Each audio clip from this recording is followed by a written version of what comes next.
Hi guys. Interesting topic today. If you're selling something consumable or a supplement or maybe a South African biltong, hopefully. So if your average order value is not that high and your ACoS is 150%, things aren't as bad as they sound.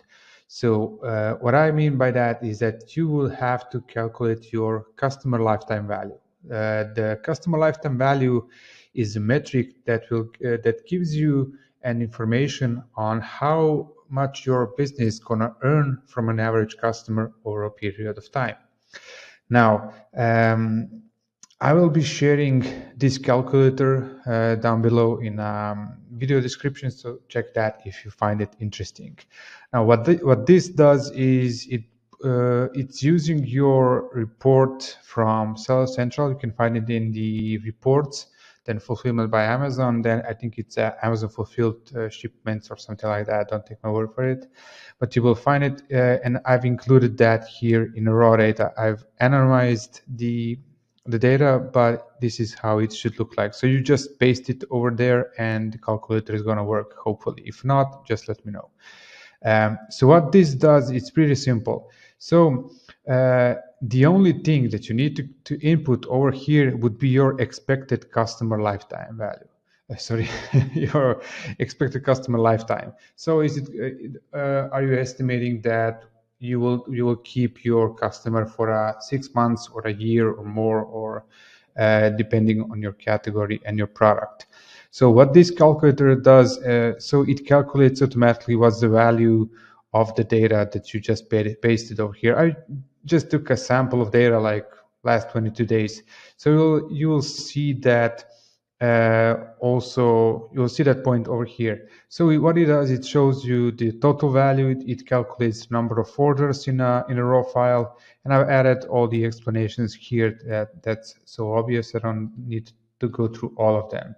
But it's important to know that the more the data you export, you will have more precise calculation over here. So do your homework and export all of that data. Now, what this actually does is it takes the amount of data that you exported, and then based off of that, it calculates what if that is gonna be the same for a whole year. So there's actually a calculation here, yeah, 365 days.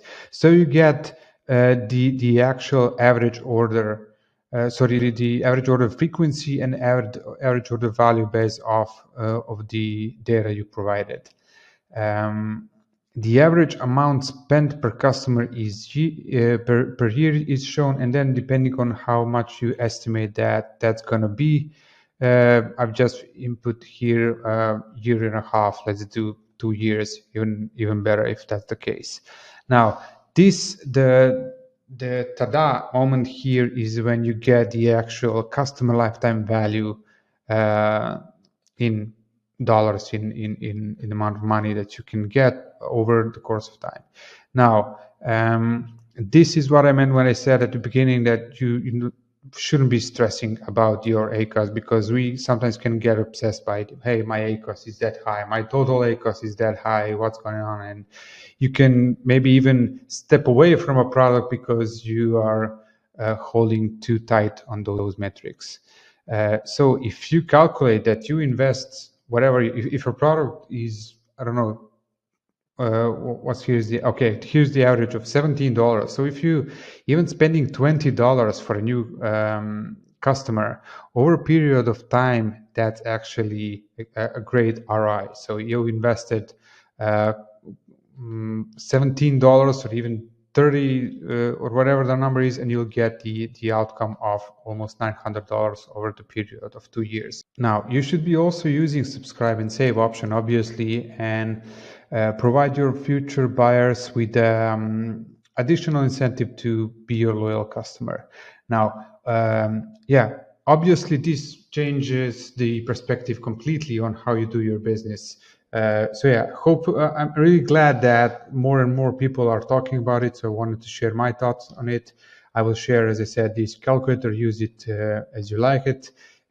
This is not my work. I'm not the brain behind it. That's the guys from Nuance Media. From the description, you will see the link to their website if you need more information on that. Yeah, see you in the next video.